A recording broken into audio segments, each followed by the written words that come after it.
Ce vendredi à Davos, la présidente de la Banque centrale européenne, Christine Lagarde, a répondu indirectement à l'intervention de Donald Trump de jeudi. Ce dernier avait menacé de guerre économique le vieux continent. Lagarde a appelé l'Union européenne à prendre des risques, mais chaque banque centrale, qu'elle soit européenne ou américaine, doit prendre des décisions basées sur les conditions économiques propres à sa région et non en fonction des intérêts d'autres pays.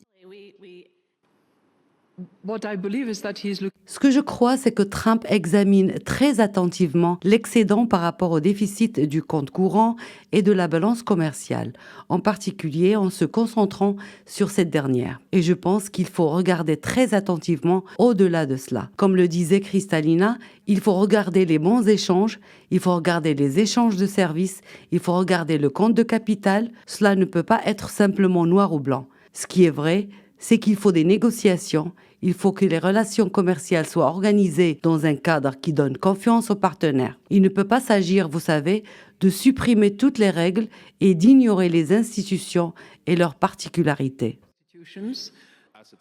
De son côté, la directrice générale du FMI a conseillé à l'Union européenne de s'inspirer des États-Unis qui, selon elle, ont une culture de confiance, alors que l'Europe a une culture de modestie.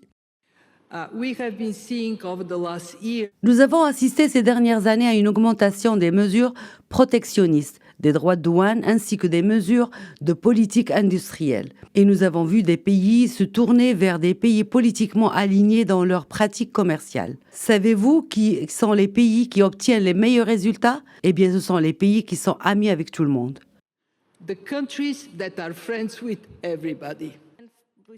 Pour la patronne du FMI, 3 éléments freinent économiquement l'Europe. L'absence d'une union des marchés de capitaux, les investissements qui ne vont pas aux entreprises les plus productives et les coûts de l'énergie. Cela dit, d'après la DG du FMI, l'Union européenne devrait se concentrer sur le développement de son marché unique afin de stimuler la compétitivité.